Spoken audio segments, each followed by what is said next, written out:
alarming or a sign of faith upstairs? Now, Ratcliffe has come out and spoken, people. Did you know? They are saying that 2 more years of Amorim could be on the cards. But before we dive into it, please smash the likes. Helps the algorithm, helps the videos. It's international break. Help a guy out, right? Anyways, gonna dive into this whole saga of manager in, manager out, who supports who, and really if it's right or wrong. We'll definitely go more into depth later on as this is posted, right? With a panel, and we can kind of discuss the pros, the cons, and pretty much the now. But as it stands, Amrim seems to be he has big supporters upstairs. And apparently even a squad are big supporters of him as well. They like his character. I like his character. And there's obviously there's a lot of speculation around his future. Ratcliffe even spoken about the likes of the journalists out there that are speaking nonsense. And he's basically saying he's going to give him 3 years before judging him. Now, how correct is that? That's the better question. I'm gonna get this quotes up, and you make your mind up, right? I could post it there, but I'm just gonna say it because I feel like it's just a lot easier to listen to. I'm pretty sure most people have already read it by now. But he said here on Jim Ratcliffe on whether this means he intends to give 3 years to Amram. Yes, 3 years because things don't happen overnight, which again is true. He even spoke about saying he has not had the best of seasons. Ruben needs to demonstrate he is a great coach over 3 years. That's where I would be.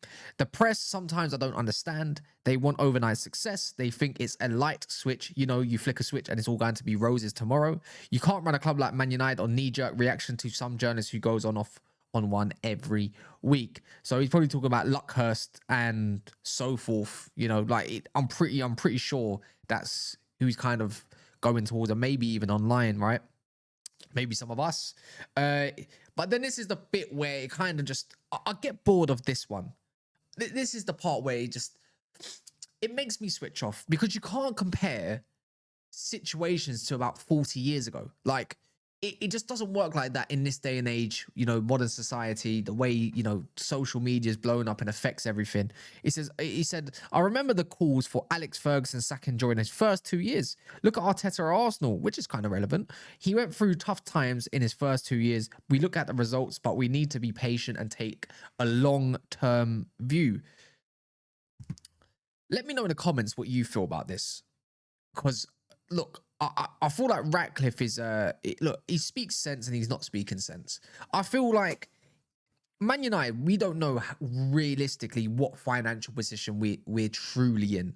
Every summer we get told we can spend a certain budget, and then the next moment we're spending 200 million plus, right? At one moment, you know, there's always this some sort of story about job cuts and how much we need to save money.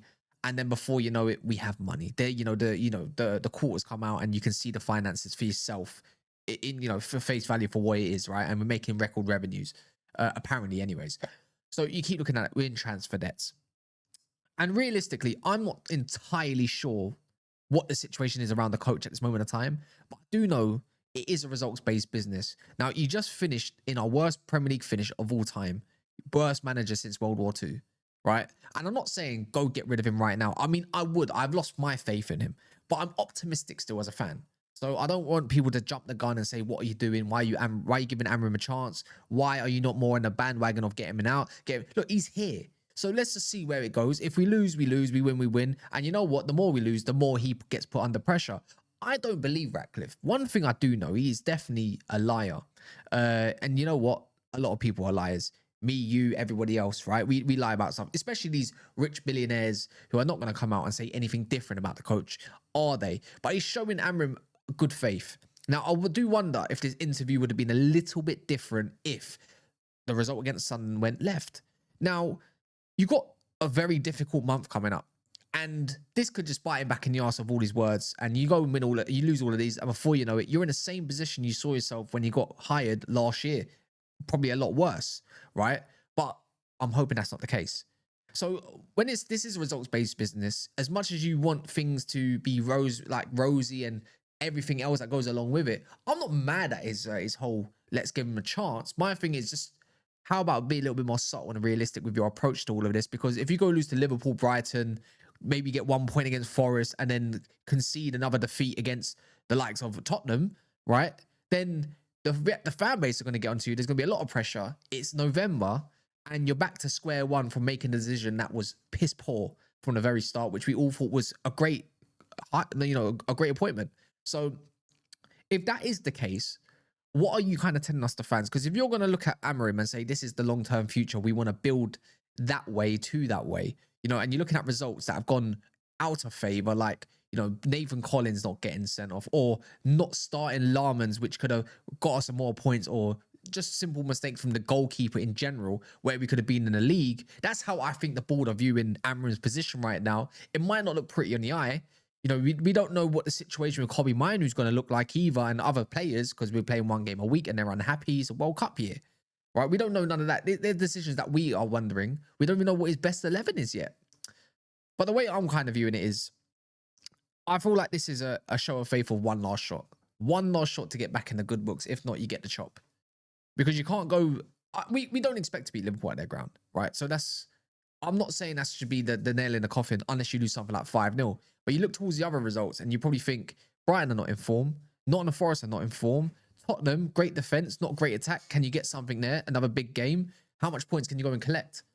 And it might be one of those seasons where it's topsy-turvy. And I feel like Amorim is getting that kind of backing and understanding from the board, aka Sergeant Ratcliffe and the rest of them, and knows it's going to be a season where we might finish 6th and 8th, and that's fine. But are you going to go and back Manchester United Football Club in January and the manager? Because it doesn't matter, in my view, it does not matter who is in charge of this team. You still got scrubs from 5 years ago, which I'm trying to put into perspective, which is understandable, aka Bruno Fernandes, whether you like him or not, Luke Shaw, Harry Maguire, players that have been at the low, that have been there for way too long, a part of a regime that's got instantaneous mentality failure, right? But you got to look at that midfield, and you've got to go into January, whether it's Baleba, Wharton, Anderson, somebody, a young player that you can feel like you can trust in that midfield. Are you going to be able to deliver that for whichever manager it is to push Manchester United to a better finish, because there's something a little bit more capable that we don't have in this midfield right now? It's always the gaping hole, So look,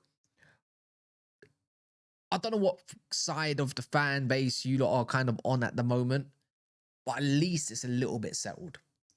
Whether it's a good decision or bad decision, I suppose we're going to find out. But right now, Ineos have made a lot of bad decisions, in my opinion, more than good in terms of off the pitch. But there's stuff that we don't know about that I'm pretty sure have been good decisions that people don't want to dive into, that we just don't even know about. Who are we to know and judge right now? I suppose the way Ratcliffe is giving Amorim a few years, I'm in a belief I'm giving Ineos a few years. So whether you like them or not, they're here to stay. Whether you get on board with it is another question. Simple as that.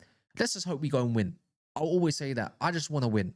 Get us over the line, and we can assess the situation a little bit sooner or later even. So please smash the likes. Please give me your thoughts in the comments. I think this one's definitely going to be a topic to discuss without a shadow of a doubt. So yeah, and also subscribe if you're brand new. If you like this sort of content, amazing. In a bit.